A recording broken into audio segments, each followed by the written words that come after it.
नमस्कार दोस्तों, तो आ चुके हैं हम लोग और एक नई वीडियो के साथ वापस। और इस वीडियो में हम लोग देखने वाले साइंस 2 यानी बायोलॉजी का chapter number 1 heredity and evolution. जैसे कि आप सबको पता है क्विक रिवीजन सेशन चल रहे, तो फटाफट से हम लोग ऐसे वीडियो अपलोड करेंगे। आपको स्टडी करना है, साइंस कुछ हार्ड नहीं है, सब ईजी है सब। बस साइंस 2 में क्या होता है कि बहुत ज़्यादा करके थियरी रहता है, तो अपने को थियरी रटने का नहीं, अपने को करने कंसेप्ट क्लियर कर देना है। बाद में हम लोग थियरी रटने की ज़रूरत भी नहीं पड़ेगी, थियरी अपने आप क्लियर हो जाएगा। आप लोग क्वेश्चन आंसर लिख सकते हो।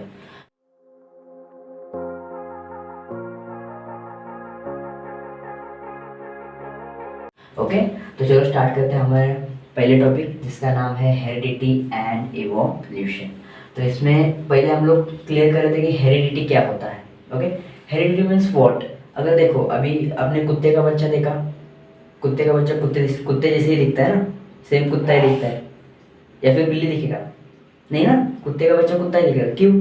क्योंकि वो कुत्ते का बच्चा है। या फिर देखो मेरा फेस देखो, मेरा फेस मेरे पापा जैसा है।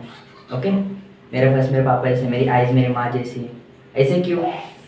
क्योंकि उनके जो कुछ कैरेक्टर्स है, उनके जो कुछ जीन्स है, वो मेरे में ट्रांसफर हुए। Okay, through reproduction. So heredity means what, एक एक जनरेशन से दूसरे जनरेशन में जीन्स ट्रांसफर होना, या फिर अपना गुण ट्रांसफर होना। किसी किसी के कान बड़े होते हैं उनके पापा जैसे, हाँ, तो इसको क्या बोलते हैं? हेरिडिटी बोलते हैं, एक दूसरे में जीन्स ट्रांसफर होना। Okay, so this is known as heredity. Okay, तो heredity means what, the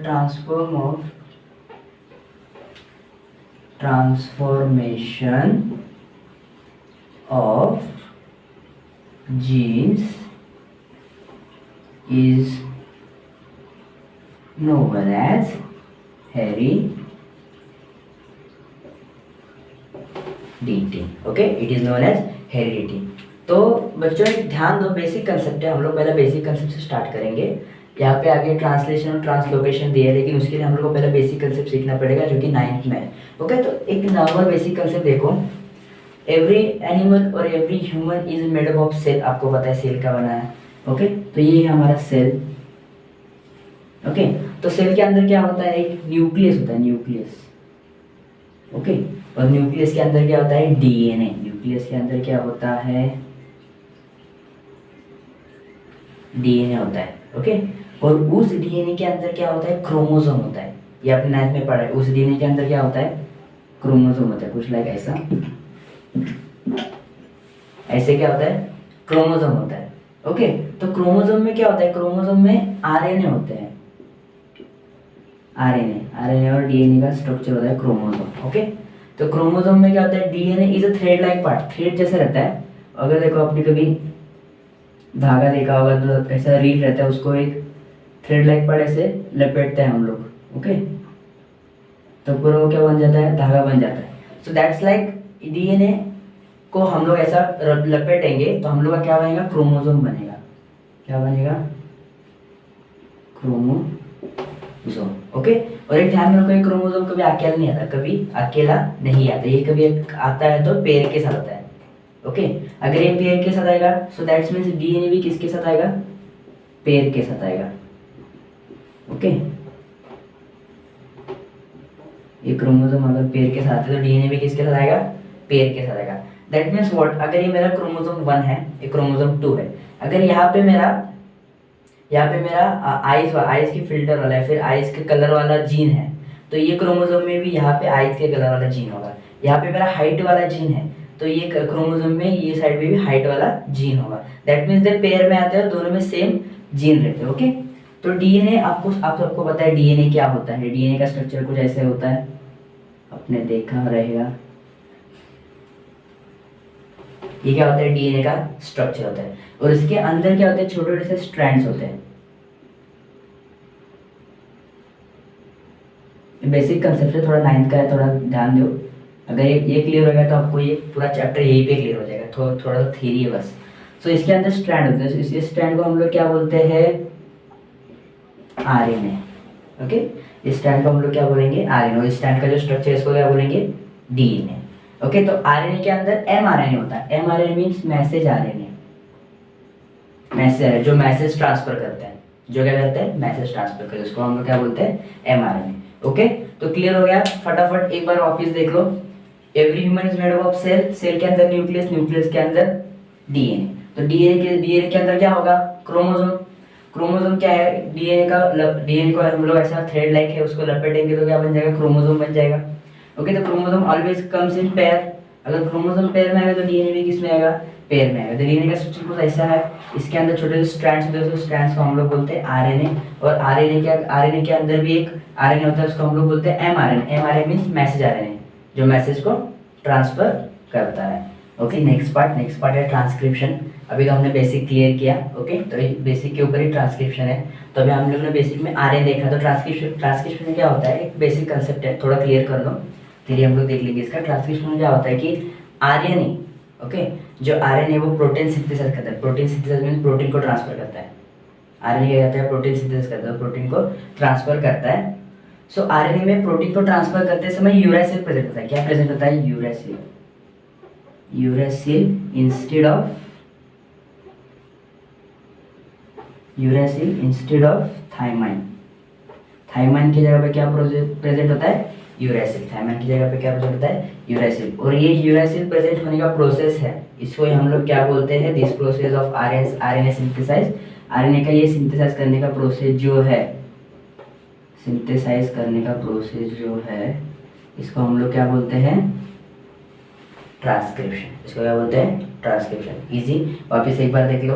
RNA क्या करता है, प्रोटीन सिंथेसाइज करता है, और प्रोटीन सिंथेसाइज करते वक्त आरएनए थाइमाइन की जगह पे किसको यूज करता है, यूरेसिल को। थाइमाइन की जगह पे किसको यूज करता है, यूरेसिल को। और यही प्रोसेस को क्या बोलते हैं, ट्रांसक्रिप्शन। इजी। ओके, इसके बाद इसमें एक सेकेंड टॉपिक आता है, ट्रिपलेट कोडॉन।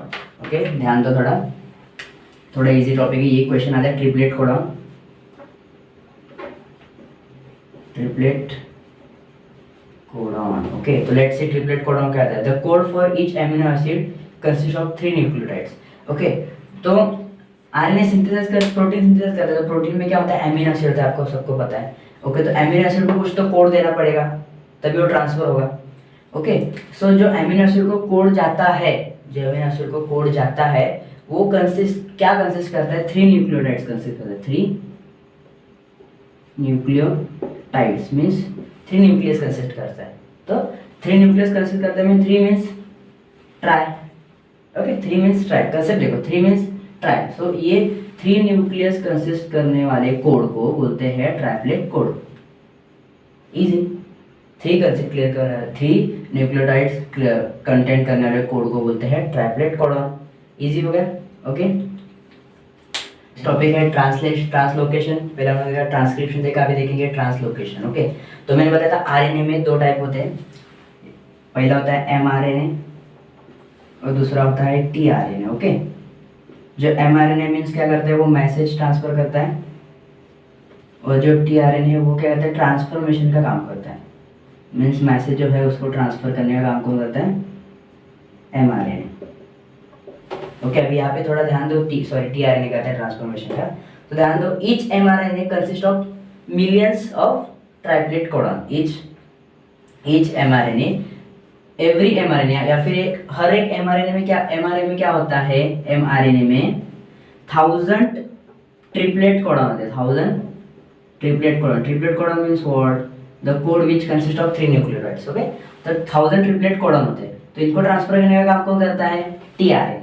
इनको ट्रांसफर करने का काम कौन करता है, टीआरएनए। अभी टीआरएनए को इनको अगर ट्रांसफर करना है, ये कोड को ट्रांसफर करना है, तो इसके पास भी कुछ इक्विपमेंट रहेगा, कुछ प्रोसेस रहेगा। तो इसका जो प्रोसेस उसको बोलते हैं एंटीकोडॉन।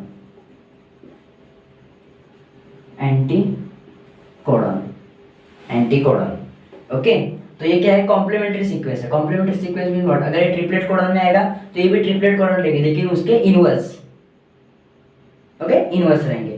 तो ये क्या करता है, ट्रांसफर करता है, और इसके यही ट्रांसफर करने वाले प्रोसेस को क्या बोलते हैं, ट्रांसलोकेशन। थोड़ा ध्यान दो, ट्रांसलोकेशन। ओके, तो क्या हुआ, हमारे पास 1000 ट्रिपलेट कोडॉन्स थे एमआरएनए में, तो हमने क्या किया, उसको टीआरएनए के थ्रू अनदर एंटीकोडॉन में ट्रांसफर किया। मींस क्या किया, उनका लोकेशन चेंज किया। ध्यान दो, लोकेशन चेंज किया, सो दैट्स व्हाई ये क्या हुआ, ट्रांसलोकेशन हुआ। लोकेशन चेंज किया ना हम लोग ने, सो दैट्स व्हाई ये क्या हुआ, ट्रांसलोकेशन हुआ। कंसेप्ट थोड़ा ध्यान दो। ओके, तो mRNA में 1000 ट्रिपलेट कोडन थे, उसको हम लोग ने tRNA के थ्रू एंटी कोडन के थ्रू ट्रांसफर किया, तो उसको क्या बोलेंगे, ट्रांसलोकेशन। ट्रांसलोकेशन, लोकेशन चेंज किया, that's why translocation. Okay, next topic हमारा है the amino acid bond by tRNA are bonded together by peptide bonds. Okay, तो ये अमीनो एसिड जो tRNA में जाता है वो किसके थ्रू बॉन्ड होता है, किसके थ्रू एक साथ उनको जोड़ा जाता है, पेप्टिड बॉन्ड। किसके through, peptide bonds, peptide bonds. Okay, the help of rRNA. During this process, the ribosome keeps moving from one end from mRNA to another end by distance of one triplet codon. Okay, तो ये process triplet codon को anti codon में convert करके peptic bond के through conduct करना, पकड़ के रखना। तो ये प्रोसेस में क्या होता है, राइबोसोम जो होता है, राइबोसोम rRNA, राइबोसोमल आरएनए, तो इसमें राइबोसोम जो होता है वो क्या करता है, mRNA के एक एंड से, मीन्स ये mRNA है, इसके एक एंड से मूव करता है by the distance of one triplet codon, means एक एक ट्रिपलेट कोडन का डिस्टेंस छोड़ के वो मूव करते रहता है। ओके ओके, तो अभी हम लोग क्या देखा, हेरिडिटी देखा। ओके, तो अभी हम लोग क्या देखना है, इवोल्यूशन। इवोल्यूशन एक सिंपल कांसेप्ट है। इवोल्यूशन मीन्स व्हाट, जैसे कि आप सबको पता होगा आदमी पहले बंदर था। ओके, आजकल कोई दिखता है क्या बंदर वाला आदमी, नहीं ना। सो दैट्स मीन्स क्या है, उसमें क्या हुआ कि डेवलपमेंट हुए, उसने अपने आप को एटमॉस्फेयर के अनुसार चेंज करके लिया। सो जो चेंजिंग वाला जो मूवमेंट था, एटमॉस्फेयर के अनुसार चेंज करना, उसमें फिट हो जाना, उसको ही क्या बोलेंगे हम लोग, इवोल्यूशन बोलेंगे। और इवोल्यूशन का एक ग्रेजुअल चेंज है। ग्रेजुअल चेंज में इसको ना बहुत टाइम लगता है, ऐसे फटाक से नहीं। अभी मैंने सोचा मेरे को कल पूछना चाहिए, मैंने ऐसा चुटकी वाला कल पूछा है, ऐसा होगा नहीं, उसके लिए बहुत टाइम लगता है, बहुत millions of year, thousands of year लगते हैं इसके लिए। ओके, तो इवोल्यूशन ये क्या है, ग्रेजुअल चेंज है। इवोल्यूशन क्या है, ग्रेजुअल चेंज है, ध्यान में रखो। ग्रेजुअल मीन्स बहुत धीरे धीरे होता है, बहुत धीरे धीरे होता है, ग्रेजुअल चेंज है। ओके, तो अभी इवोल्यूशन हुआ, लेकिन एक्चुअल में इवोल्यूशन कैसे हुआ ये तो हम लोग को स्टडी करना चाहिए। दैट्स व्हाई उसके ऊपर हम लोगों ने क्या किया, रिसर्च किया। तो रिसर्च करने में आपको मालूम है कंक्लूजन मिलता है, और कंक्लूजन को हम लोग बोलते हैं थ्योरी। ओके, तो अभी हम लोग देखेंगे theory of evolution. Okay, according to this theory, first living material protoplasm has been found in the ocean. तो ये थ्योरी के अनुसार क्या बताया गया कि जो लिविंग ऑर्गेनिज्म, जो पहला जीवित व्यक्ति या फिर जो पहला जीवित पदार्थ था वो कहाँ पे मिला हम लोग को, ओशन में मिला, और उसको हम लोग क्या बोलते हैं, प्रोटोप्लाज्म बोलते हैं, प्रोटोप्लाज्म।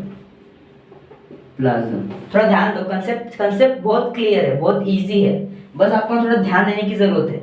और इसमें बस एक ही रहता है कि थ्योरी बड़ा रहेगा और उसमें थोड़े ना हार्ड वर्ड्स रहेंगे, स्पेलिंग्स अलग अलग रहेंगे, साइंटिफिक नेम्स रहेंगे, तो उसमें थोड़ा कंफ्यूज हो जाता है। ओके, तो ध्यान में यहाँ पे हम लोग को उसको क्या प्रोटोप्लाज्म मिला, सबसे पहला लिविंग ऑर्गेनिज्म प्रोटोप्लाज्म। कहाँ पे मिला, in the depth of the ocean, ocean के अंदर। ओके, देन इसका सेकंड पार्ट कहता है in due course of time unicellular organism was found, gradually changes occurs in the unicellular organism from which large more complex organism were found. Okay, तो अभी protoplasm जो मिला हम लोग को, ये क्या था, यूनिसेलुलर था, इसके अंदर एक ही सेल था।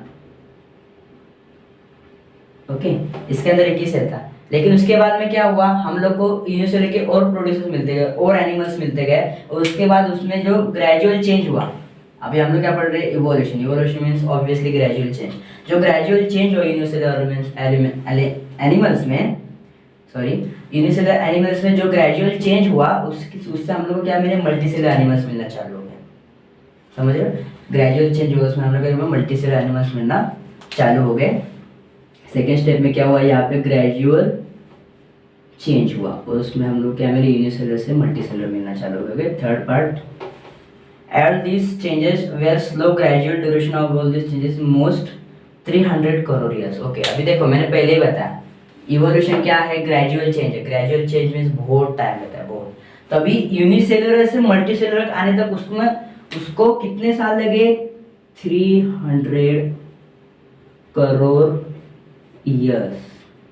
जस्ट इमेजिन 300 करोड़ ईयर, इतने साल उसको क्या लगे यूनिसेलुलर से मल्टीसेलुलर में आने। तो मैंने पहले बोला ग्रेजुअल चेंज है, बहुत स्लो होगा, तो कितने साल लगे, 300 करोड़ ईयर्स। अभी उसका फोर्थ वाला पॉइंट क्या आता है, change and development in living organism had been all around and multi-dimensional and lead to the evolution of different types of organism. Okay, so अभी क्या हुआ, यूनिसेलुलर का मल्टीसेलुलर हो गया, लेकिन उसके बाद भी उसमें चेंजेस आते गए या फिर जो ऑर्गेनिजम्स है वो अपने आप को क्लाइमेट के थ्रू या फिर नेचर के बेसिस पे हम लोग अपने आप को चेंज करने लगे। ओके, तो इससे क्या हुआ कि लार्ज स्केल पे इवोल्यूशन हुआ, बिकॉज एवरी एनिमल और एवरी ऑर्गेनिज्म अपने आप को चेंज करने लगा ना। अगर चेंज नहीं किया तो उसका क्या हो जाता, वो डिमिनिश हो जाता है, डिमिनिश में से वो खत्म हो जाता था। सो दैट्स व्हाई सबने अपने आप को चेंज करने लगा, तो सबने चेंज किया, दैट्स मीन क्या हुआ, लार्ज स्केल पे इवोल्यूशन हुआ। ओके, सो ये इसी प्रोसेस को हम लोग क्या बोलते हैं, theory of evolution. Means actual में इवोल्यूशन कैसे स्टार्ट हुआ, कहां से स्टार्ट हुआ। Okay, so let quick revision देखते हैं, क्विक रिकैप देखेंगे हम लोग। पहले हम लोग क्या मिला, प्रोटोप्लाज्म। ये कीवर्ड्स है, कीवर्ड्स अगर ध्यान में रखोगे तो आपका पूरा लाइन भी बाइट हो जाएगा। तो पहले क्या मिला हम लोग को, प्रोटोप्लाज्म मिला। प्रोटोप्लाज्म क्या था, यूनिसेलुलर था, और कहां पे मिला, in the depth of ocean. Then second, उसमें ग्रेजुअल चेंज हुआ, तो यूनिसेलुलर का हम लोग को ग्रेजुअल चेंज के साथ मल्टीसेलुलर मिलते गए। थर्ड, ये ग्रेजुअल चेंज को कितना साल लगा, 300 करोड़ ईयर्स, बहुत ग्रेजुअल मींस बहुत स्लोली होगा। एंड फोर्थ, लार्ज स्केल पे इवोल्यूशन मींस अब सब एनिमल्स और ह्यूमंस खुद को चेंज करने लगे, तो सब खुद को एक ही टाइम पे चेंज करने लगे, मींस लार्ज स्केल हुआ, लार्ज स्केल में बड़ी मात्रा पे हुआ, तो उसको ये इवोल्यूशन बड़ी मात्रा में होना चालू हो गया। और इन सब चीजों की ये जो चेंजेस है, ये सब चेंजेस जो नेचर में हुए, इसको ये क्या बोलेंगे हम लोग, theory of evolution. So let's move on.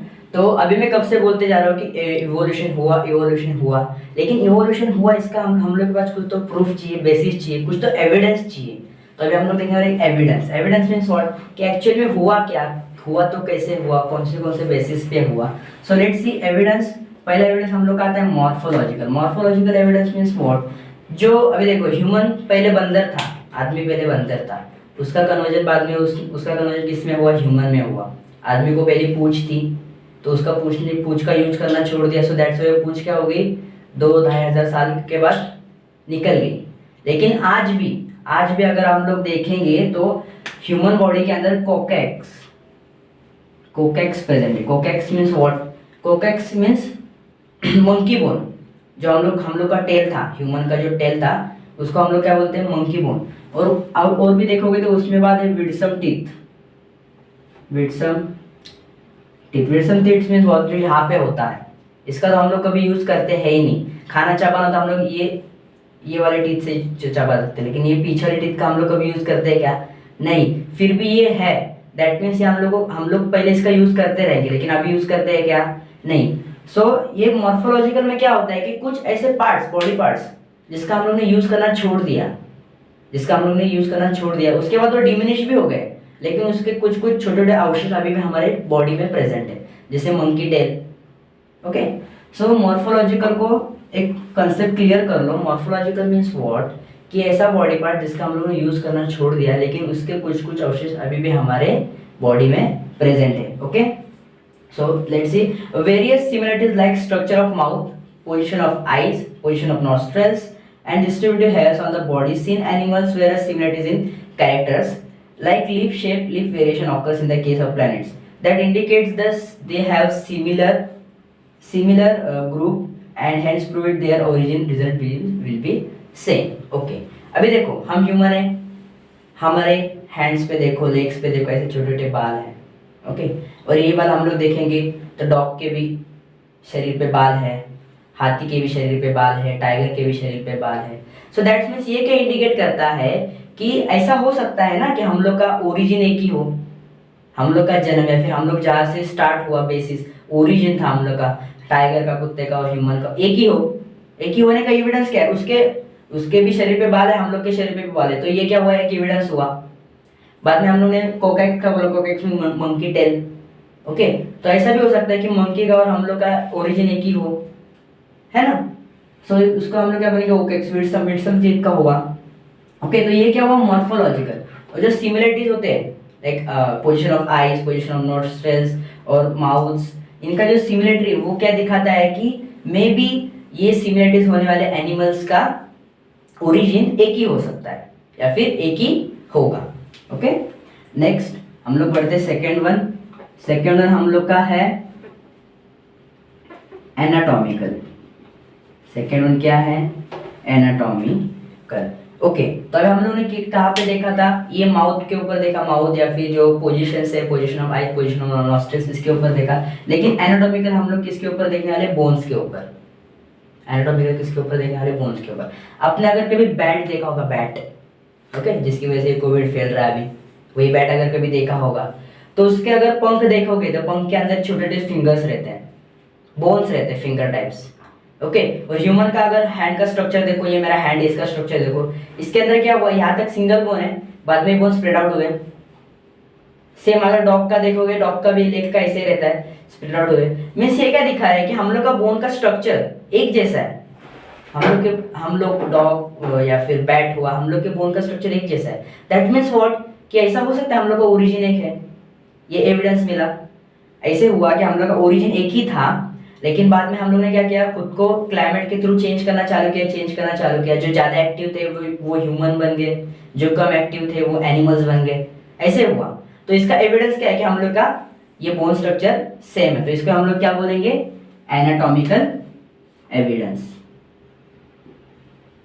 Okay, anatomical bone के ऊपर ही, ये पोजीशन के ऊपर है। ओके, देन उसके बाद आता है वेस्टिजिनल ऑर्गन्स। ओके, ये थर्ड पार्ट थोड़ा ध्यान में रखो, ये बहुत इंपॉर्टेंट है। इसके बाद क्या आता है? Vestigial organs. वेस्टिजियल ऑर्गन्स, ये भी क्या है? एविडेंस का एक पार्ट है। अभी vestigial organ means what? degenerated and under development unless organs of organism are called vestiginal organs. Okay, degenerated means what? Human को पूछ था, ह्यूमन ने पूछ का यूज करना छोड़ दिया मीन्स वो डीजेनरेट हुआ। डीजेनरेट मीन्स क्या हुआ? जब से ह्यूमन ने पूछ का यूज करना छोड़ दिया और वो पूछ डीजेनरेटेड हुआ, उसके बाद अगले वाले जनरेशन में पूछ आया क्या? नहीं आया, पूछ नहीं आया ना, क्योंकि उसका यूज करते ही नहीं थे हम लोग। और अगर कोई एक चीज है जो यूजलेस है, तो उसका कुछ काम है नहीं, तो वो चीज वापस हमारे पास आएगी क्या? नहीं आएगी। सो डिमिनिश हो गया। अभी मैं तुमको एक फन फैक्ट बताता हूँ। पहले जो हम लोग का सांप था, सांप, स्नेक को पहले पैर हुआ करते थे। स्नेक पहले ऐसे जमीन पे भागा करते थे, लेकिन क्लाइमेट के थ्रू उन्होंने क्या किया? वो थोड़ा सा आलसी हो गए, उन्होंने चलना छोड़ के घिसटना चालू किया। और जैसे उसने घिसटना चालू किया, उसके नेक्स्ट जनरेशन को भी वही आदत लगी, घिसटने। वो ऐसे घिसटते उनके लेग्स क्या हुए? डिमिनिश हो गए, खत्म हो गए, डीजेनरेट हो गए। और अभी जो हमारे पास स्नेक्स अवेलेबल हो, क्या करते हैं? सब घिसटते ही है। ओके, तो ये जो खत्म होने का प्रोसेस है, या फिर जो कुछ ऐसे अंग है उनका यूज करना छोड़ देना, उसको हम लोग क्या बोलेंगे? वेस्टिजिनल ऑर्गन्स। जैसे कि बर्ड्स को भी पहले 4 पैर थे, लेकिन बर्ड्स ने क्या किया? 2 पैर पे चलना चालू किया और 2 पैर का यूज करके उन्होंने ऐसा हवा में उड़ना चालू किया। लेकिन वो बाद में जो पैर थे आगे वाले, उनका कन्वर्जन किस में हुआ? पंखों में कन्वर्जन हुआ, फेदर्स में, है ना। सो इसको हम लोग क्या बोलेंगे? वेस्टिजिनल ऑर्गन्स। वेस्टिजिनल ऑर्गन्स। तो इसका सबसे खास उदाहरण अगर लेना है तो ह्यूमन का। ह्यूमन को टेल था, अभी ह्यूमन को टेल है क्या? नहीं। पहले ह्यूमन 4 पैरों पे चलता था, अभी 4 पैरों पे चलता है क्या? नहीं। और अगर आपने इवोल्यूशन का इमेज देखा होगा तो ह्यूमन से पहले झुक के चलता था, अभी झुक के चलता है क्या? नहीं। तो ह्यूमन ने क्या किया? खुद को चेंज करते गया। जो अवेलेबल था, जो अवेलेबल क्लाइमेट में सेट हो रहा था, वो प्रोसेस उसने अप्लाई किया खुद के ऊपर। ओके, सो दैट्स व्हाई अभी तक ह्यूमन जिंदा है। अगर ह्यूमन वो प्रोसेस खुद के ऊपर अप्लाई नहीं करते तो ह्यूमन डायनासोर की तरह कब के खत्म हो चुके होते हैं। समझ रहे हो? तो इसको हम लोग ये जो स्ट्रक्चर चेंज या फिर डीजेनरेटेड ऑर्गन्स है, उसको हम लोग क्या बोलेंगे? वेस्टिजिनल ऑर्गन्स। ओके, तो इसके अंदर आता है अपेंडिक्स।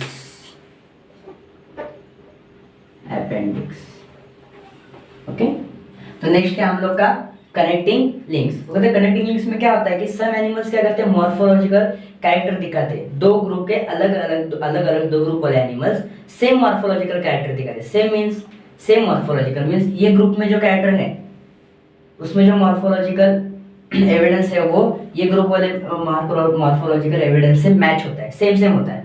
सो दैट मींस ये ऑब्जेक्ट को हम लोग क्या बोलते हैं? Connecting links. Connecting links means ये दोनों ग्रुप को जोड़ने वाला ऑर्गन, उसको क्या बोलेंगे? Connecting links. दोनों ग्रुप को जोड़ने वाला ऑर्गन, उसको क्या बोलेंगे? Connecting links. दोनों ग्रुप को जोड़ने वाला, दोनों ग्रुप को कंबाइन करने वाला, ऑर्गन या फिर ऑर्गेनिज्म, उसको क्या बोलेंगे, कनेक्टिंग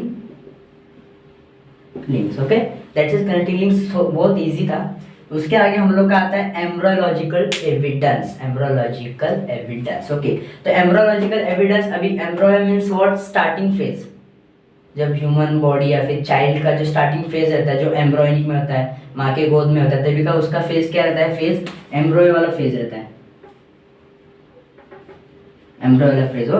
ओके, तो हम लोग ने, साइंटिस्ट ने क्या किया, बहुत सारे एम्ब्रोयोलॉजिकल एविडेंसेस कलेक्ट किए। एम्ब्रोयोलॉजिकल एविडेंस मींस क्या किया, डॉल्फिन, फिश, ह्यूमन और कुत्ता, ये चारों के एक एम्ब्रोयो लिया, चारों का एम्ब्रोयो लिया, उसके ऊपर स्टडी किया, तो उनको ना चारों का एम्ब्रोयो स्ट्रक्चर कुछ ऐसे दिखा। आपने अगर कभी देखा होगा तो कुछ ऐसे वाला स्ट्रक्चर रहता है सर्कल में। ओके, ये क्या होता है, एम्ब्रोयो। ये एम्ब्रोयो स्ट्रक्चर चारों का ऐसे दिखा, सेम दिखा। लेकिन जैसे उन्होंने देखा कि जैसे जैसे उसमें ग्रोथ होता है, तो इनका इवोल्यूशन होता है, जैसे जैसे ग्रोथ होगा तो ये एम्ब्रोयो जो पहले एक साथ एक जैसे दिख रहे थे, उसमें क्या होता है, अभी चेंजेस आना चालू हो जाते हैं, चेंजेस आना चालू हो जाते हैं। लेकिन उस और पूरा डेवलप होने के बाद वो एक दूसरे से टोटली डिफरेंट हो जाते हैं। लेकिन डिफरेंट हो गए, लेकिन दैट नॉट मीन कि इनका एम्ब्रोयो सेम नहीं था, इनका एम्ब्रोयो तो सेम था। ओके, अगर इनका एम्ब्रोयो सेम है मींस ये एक ही ओरिजिन से आए होंगे, एक ही ओरिजिन से आए, लेकिन उन्होंने क्या किया, बाद में अपने आप को चेंज करना चालू कर दिया। कुछ ने अपने आप को कुछ क्लाइमेट के थ्रू चेंज किया, कुछ ने कुछ नेचर थ्रू चेंज कर दिया, सो दैट्स उनका शेप बदल गया, उनका चलना, खाना पीना वो सब बदल गया। सो ये एम्ब्रोयो के स्टेज में एक जैसे थे, तो उनको हम लोग ऐसे बोल सकते हैं उनका एक ही ओरिजिन होगा एम्ब्रोलॉजिकल स्टेज देख के। सो ये जो हम लोग एम्ब्रोलॉजिकल या फिर जो एम्ब्रोयो देख के बोलते हैं कि उनका एक ही ओरिजिन होगा, ऐसा हम लोग एज्यूम करते हैं, उसका हम लोग क्या बोलेंगे, उस एविडेंस को क्या बोलेंगे, embryological evidence. Embryological evidence, okay. So देखो, comparative study of embryonic development stages of various vertebrates given in the picture shown at all, embryological show extreme similarities during initial step and those initial stages indicated common origin। okay, तो extreme similarity देखा था। extreme similarity means what, सब लोग ना almost एक जैसे ही दिखते हैं। ओके, अगर सब लोग ऑलमोस्ट एक जैसे दिखेंगे तो that's means they are indicating that we all have a same origin. So that is this process is known as, या फिर this evidence is known as embryological evidence. Okay, बढ़ते हैं नेक्स्ट पार्ट की तरफ। तो हम लोग का नेक्स्ट एविडेंस है palaeontological evidence. Palaeontological evidence, okay. So एक नॉर्मल एग्जांपल लो, आपने सीआईडी देखा होगा, दया तोड़ दे दरवाजा, तो दया रेडी रहता है दरवाजा तोड़ने के लिए। ओके, तो चाबी भी लाइक मैं हूँ, मुझे भी यूज करो कभी। हाँ, दया की हर टाइम दया क्यों चाहिए, मैं हूँ ना। हाँ, मेरे बिना मैं भी लॉक खोल सकता हूँ।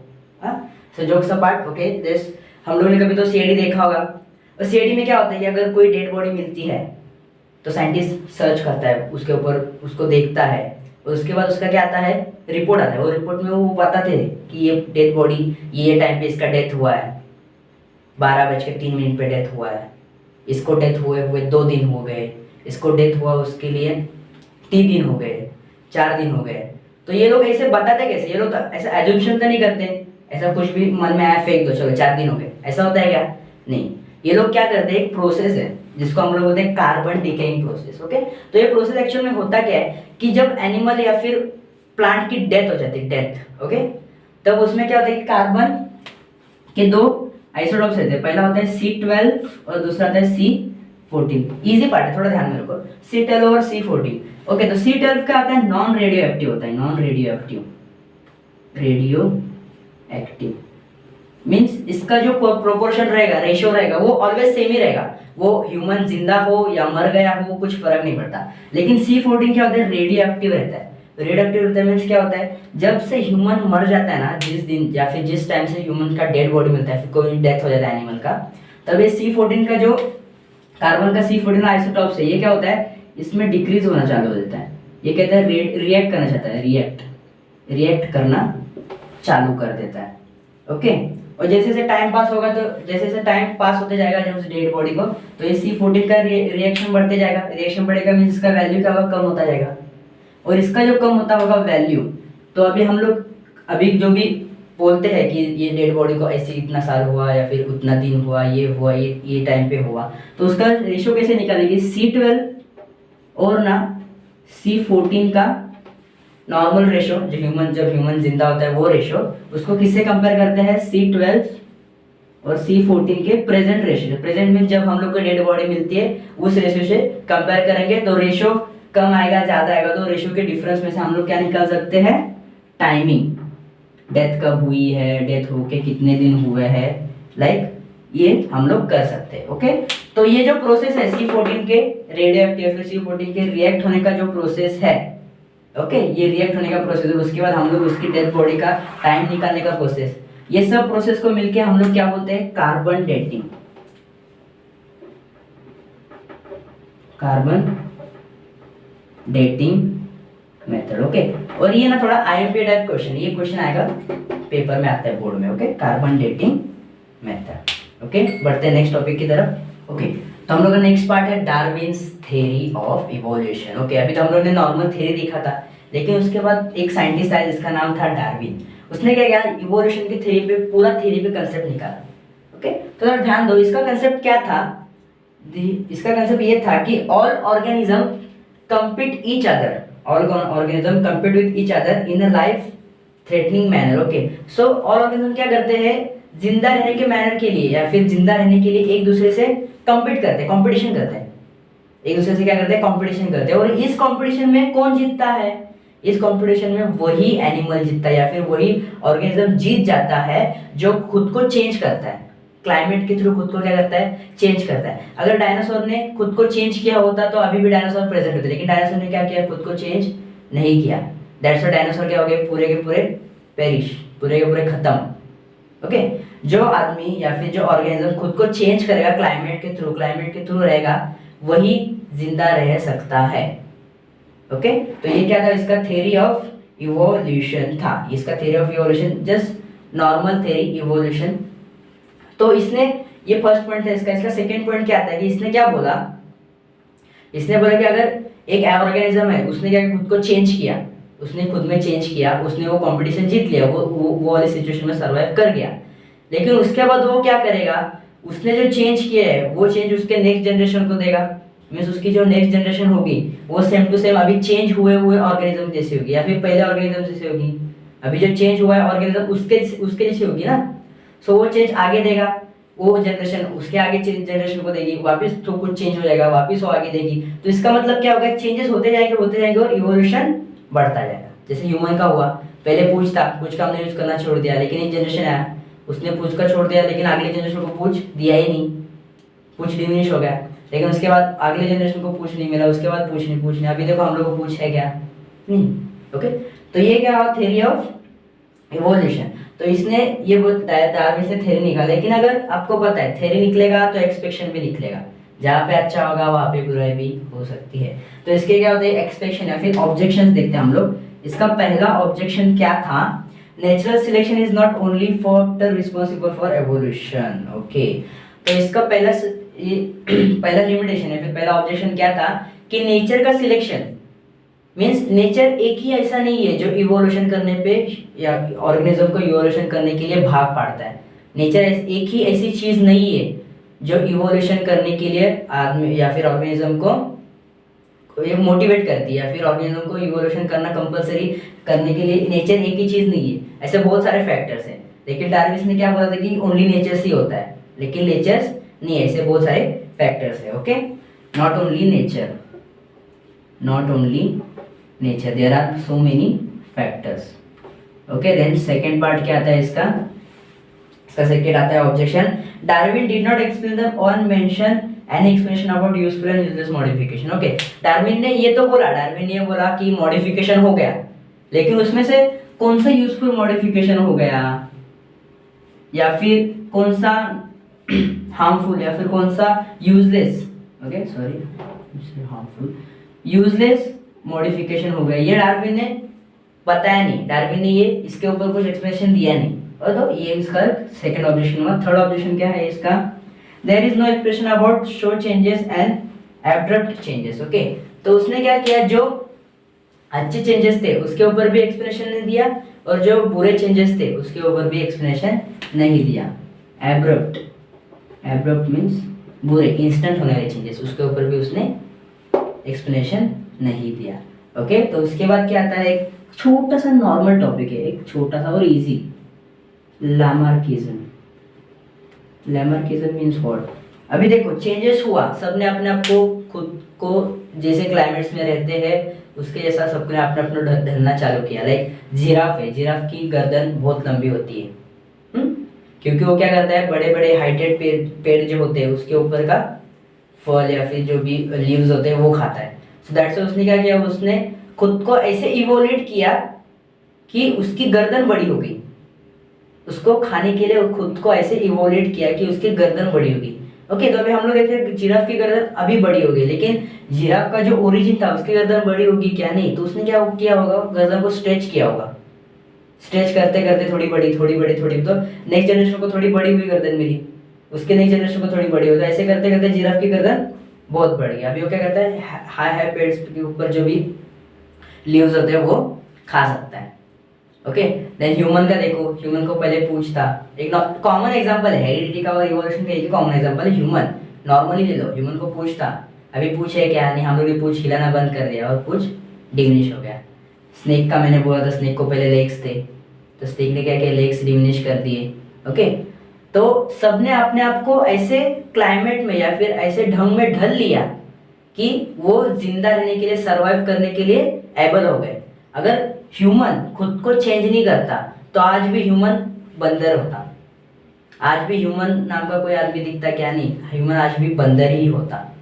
ओके, समझ रहे हो? अगर चेंज होता ही नहीं तो ह्यूमन आज भी बंदर होता। और यहाँ पे हम लोग अभी जो कर रहे हैं, ना मैं आपको इधर सिखाता होता, ना आप ये वीडियो देख रहे होते, और ना ही आप कुछ सब्सक्राइब करते हो। सब्सक्राइब कर दो यार। ओके, सो ये होता है, ये क्या होता है, लैमार्किज्म। Lamarckism means what? खुद को वो कंडीशन में ढल लेना जो आपके लिए कंफर्टेबल है, जो आपके जीने के लिए अच्छी है, गुड कंडीशन है, उसमें खुद को ढल लेना। Okay, then next part and last part. Okay, next part and last part क्या आता है, इवोल्यूशन आता है। ओके, लेट्स सी, बहुत easy part evolution of humans. अभी हम लोग कब से बोल रहे हैं इवोल्यूशन हुआ, तो अभी ह्यूमन का इवोल्यूशन देखेंगे, इवोल्यूशन ऑफ ह्यूमन या फिर ह्यूमन इवोल्यूशन। ओके, तो हम लोग ने एक नॉर्मल इमेज देखा रहेगा, आपकी हिस्ट्री के बुक पे भी रहेगा। आदमी क्या होता है, पहले झुका आदमी रहता है, ऐसे बड़ा होता है, बड़ा होता है, बड़ा होता है, बड़ा होता है, ओके, स्ट्रेट हो जाता है। ओके, तो ये क्या हुआ, इवोल्यूशन हुआ। तो इवोल्यूशन होता है, evolution of upright man continue on the direction of developing its brain. Okay, तो अभी इवोल्यूशन हुआ मीन्स क्या हुआ, उसमें चेंजेस हुए तो उसमें ब्रेन में चेंजेस हुआ, हैंड्स में चेंजेस हुए, लेग्स में चेंजेस हुए, टेल भी गायब हुआ। तो अभी ह्यूमन में जो चेंजेस हुआ, अभी देखो human is a wise animal. अभी के टाइम पे ह्यूमन सबसे ज्यादा तेज, सबसे ज्यादा बुद्धि रखने वाला एनिमल है। ओके, तो अभी ये बुद्धि का जो हम लोग का इवोल्यूशन हुआ, बुद्धि हम लोग इतनी स्ट्रांग हुई, इतना हम लोग का ब्रेन स्ट्रांग हुआ। तो ये ब्रेन अभी पहले तो हम लोग के पास इतना स्ट्रांग ब्रेन नहीं था, हम लोग ने खुद को डेवलप करना चालू किया। और जो फर्स्ट आदमी था, जो फर्स्ट मैन का इवोल्यूशन स्टेज था जहाँ पे ब्रेन डेवलप होना चालू हुआ, उसको क्या बोलते हैं, होमोस्पेनिस। क्या बोलते हैं, होमोस्पेंस। यहाँ से क्या हुआ, वाइज मैन का इवोल्यूशन चालू हुआ। वाइज मैन का इवोल्यूशन मीन्स हम लोग का ब्रेन का इवोल्यूशन चालू हुआ। हम लोग ने ब्रेन को इवोल्यूशन करना चालू कर दिया, इवोल्यूट करना चालू कर दिया। लाइक देखो, पहले ह्यूमन क्या करता था, कच्चा मांस खाता था, लेकिन उसने क्या किया, थोड़ा ब्रेन का यूज किया, आग ढूंढ के निकाली, तो आग के ऊपर उसने क्या किया, मांस पका के खाने लगा। देन उसके बाद उसने क्या किया, व्हील का आविष्कार किया, चक्र का आविष्कार किया। तो चक्र का यूज करते वो ट्रैवल करने लगा, उसका चलने की जो मेहनत है वो बच गई। सो धीरे धीरे इवोल्यूशन हो गया। उसके बाद टेक्नोलॉजी आ गई, अभी तो व्हीकल्स आ गए, हम लोग ऐसा बैठते किक मारी बाइक पे, 2 मिनट में 2 किलोमीटर चला गया। सो अब ये क्या हुआ, इवोल्यूशन होता हो गया ना, इवोल्यूशन होता गया। पहले क्या था, गाँव में आज भी देखो आप लोग, बैलगाड़ी रहती है, हाँ। तो अभी किसी को देखा है शहर में बैलगाड़ी लेते जाते हुए, नहीं ना। तो क्या हुआ, इवोल्यूशन हुआ, बैलगाड़ी का बाइक हो गया, बाइक की कार, कार का ट्रक, लाइक ऐसे ऐसे इवोल्यूशन होते गया। ओके, सो होमोस्पेसिस बोलते हैं फर्स्ट वॉइस मैन को। और ये जो मैन है इसको हम लोग निएंडरथल मैन भी बोलते हैं, निएंडरथल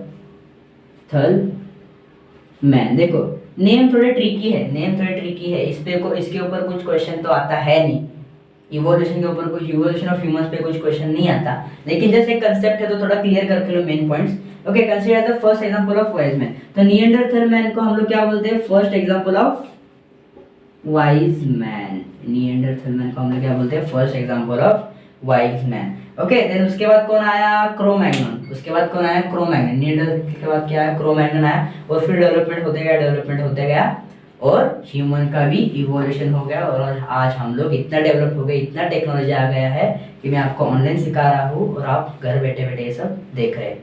सिर्फ बैठो मत, सब्सक्राइब का भी बटन दबा दो, लाइक भी कर दो, और अपने फ्रेंड्स में भी शेयर कर दो।